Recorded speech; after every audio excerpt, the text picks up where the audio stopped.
Lo primero que descubrí es que siempre estaba equivocado en un 99,5%. Este folio representa toda la información que hay ahora mismo en este lugar. Es decir, las ondas electromagnéticas del espectro visible que podemos ver, las ondas acústicas que podemos oír, la temperatura que podemos sentir, toda esa información y también toda la que no podemos percibir a través de los sentidos también está aquí. Por ejemplo, las ondas de radiofrecuencia que utiliza tu teléfono móvil. Por ejemplo, los rayos cósmicos que vienen del espacio. Toda esa información que no tenemos sentidos capaces de captar está dentro de este folio.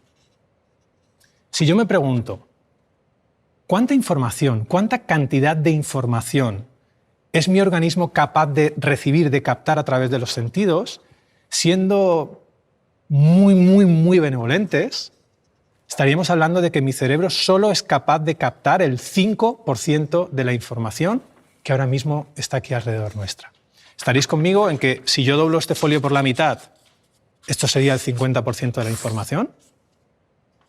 Si yo lo vuelvo a doblar, estaríamos hablando del 25%. Si yo lo vuelvo a doblar, estamos en el 12,5%. Si lo vuelvo a doblar, estaríamos en el 6% de información, ¿vale? Como hoy me he levantado de buen humor, en lugar de un 5, vamos a dejarlo en un 6. Ahora bien, el 90% de los procesos que ocurren en nuestro cerebro son procesos inconscientes. Y eso quiere decir que nosotros no podemos acceder a esos procesos de manera voluntaria. Por lo tanto, yo tengo de este 5% de la información que mi cerebro es capaz de captar, tengo acceso consciente a aproximadamente un 10% de esa información. Entonces estaréis conmigo en que si de este papelito que mi cerebro puede captar yo lo doblo por la mitad, sería un 50%, ¿sí o no? Si lo vuelvo a doblar sería un 25%, si lo vuelvo a doblar sería un 12,5%. Vamos a dejarlo ahí. Esto de aquí, que es el 0,5% de toda la información que nos rodea, es lo que yo uso, Diego, para determinar si tú me caes bien o mal. Es lo que yo uso para iniciar una guerra. Entonces, lo primero que la ciencia me enseñó es que todo el tiempo mi cerebro está dejando el 99,5% de la información de lado. Es en base a esta información que yo decido si estudiar peluquería o si decido estudiar biología. Y esto es muy fuerte, porque significa, por ejemplo, que si mi cerebro lanza la propuesta de «David, eres infeliz», ese pensamiento también está en un 99,5% equivocado. Y aquí descubrí mi ignorancia. Y descubrí que no vine al mundo a intentar cambiarlo. Vine al mundo a asumir esa ignorancia y a investigarla. ¿Para qué sirve la ciencia? La ciencia me permite acceder a ese 99,5% de la información que el cerebro de David no ve. Es decir, la ciencia, con sus dispositivos, con sus electrodos, con sus cacharros, con sus pruebas, me permite acceder a un campo de información que David no ve. Y ese es el verdadero potencial de la ciencia. Ahora bien, miro a mi alrededor y me encuentro constantemente a personas que utilizan la ciencia para querer tener razón. Pero esa no es la finalidad de la ciencia. La ciencia me permite ver la vida desde una perspectiva diferente. Me permite acceder a una información que David no ve. Y nosotros hoy aquí tenemos que tener claro de que a la ciencia no le importa tener razón. Al que le importa es al ser humano.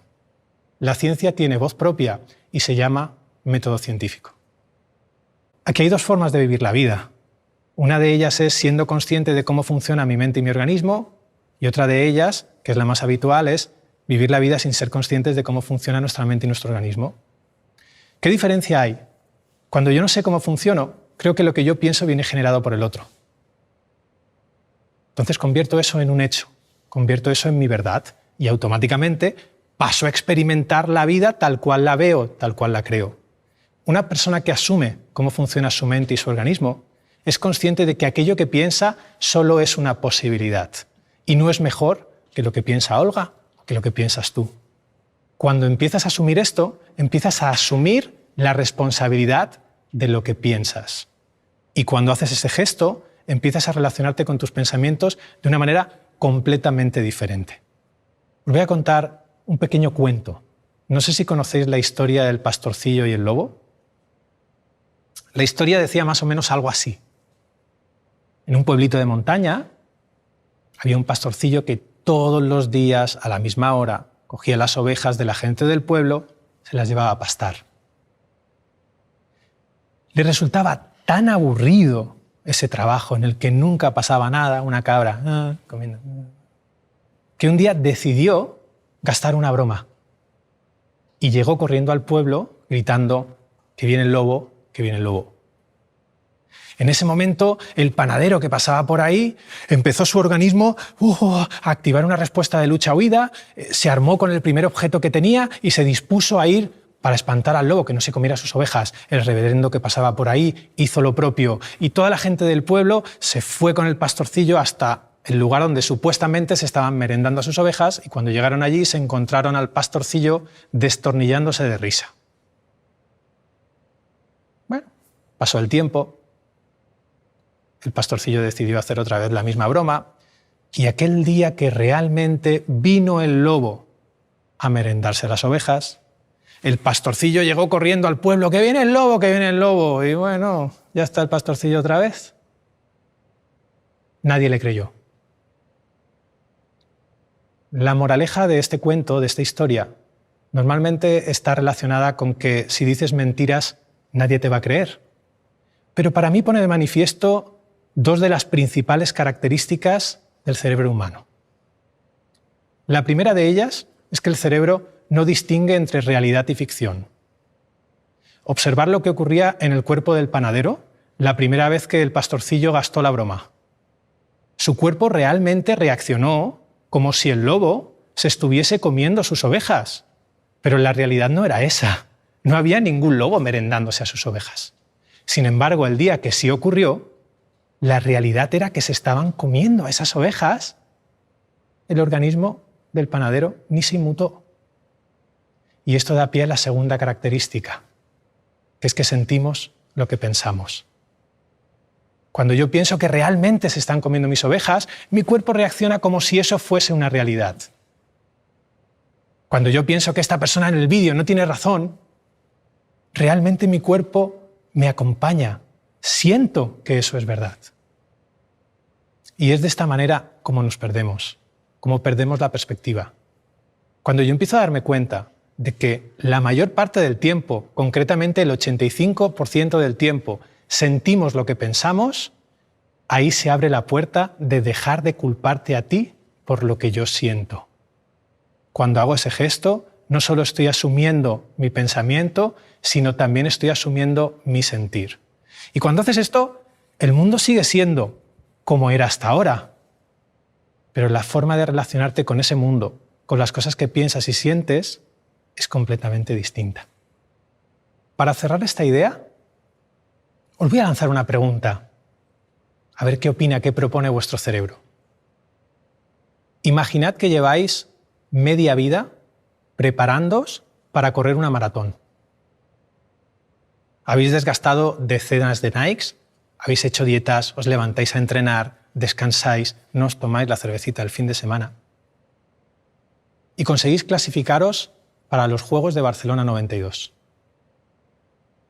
Habéis cumplido vuestro sueño. Yo os pregunto, ¿qué pensáis que os haría más ilusión? ¿Ganar la medalla en los Juegos Olímpicos de oro? ¿Ganar la de plata? ¿O ganar la de bronce? ¿Podéis levantar la mano? ¿Quiénes piensan que les haría más ilusión, después de toda una vida de entrenamientos, ganar la medalla de oro? Muy bien, aproximadamente el 99%.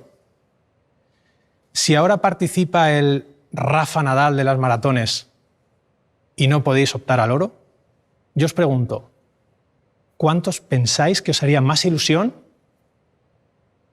ganar la medalla de plata? Bueno, también una cantidad significativa. Y si además del Rafa Nadal está el Roger Federer de las maratones, es decir, que solo vais a optar al bronce, ¿cuántos pensáis que os haría más ilusión ganar la medalla de bronce? Bueno, seguimos con una amplia mayoría. Un estudio realizado en los Juegos Olímpicos de Barcelona 92 llegó a la conclusión de que aquellos medallistas que se habían subido en el tercer lugar del podium, es decir, habían ganado la medalla de bronce, estaban significativamente más felices que aquellos deportistas que habían ganado la medalla de plata. Por ejemplo, ¿cuál es su nombre? José Manuel. José Manuel, ¿por qué crees que después de tantos años entrenando, una persona que ha ganado la medalla de bronce se siente más feliz que una persona que ha ganado la medalla de plata? La verdad que me resulta difícil. Yo entiendo que el de la plata es por comparación, lo podía haber conseguido, podía haber sido el número 1. Y eso quizá le gira en negativo, ¿no? Pero si hubiera enfocado bien, como yo creo que estas cosas se deben de enfocar, yo creo que debería estar muy, muy satisfecho. Lo que José Manuel nos está presentando es algo que quedó en la historia de la psicología como pensamiento contrafáctico. Y esto quiere decir de que las cosas que parecen razonables, como por ejemplo, yo debería sentirme mucho mejor si gano una medalla de plata que una medalla de bronce, no siempre se cumple. Y también nos ha dado la clave. Mientras las personas que ganaban la medalla de plata pensaban cosas del estilo «he estado a punto de alcanzar el oro», aquellas que ganaban el bronce y se subían al podio en el tercer lugar pensaban cosas del estilo «uf, estaba a punto de quedarme fuera del podio». ¿Os dais cuenta la influencia que tienen los pensamientos sobre nuestra experiencia de vida? ¿Os dais cuenta de que una cosa es la vida pensada? Es mejor ganar una medalla de plata que una de bronce. Y otra cosa muy distinta es la vida vivida. Somos expertos pensadores. Nos encanta pensar la vida en lugar de vivirla.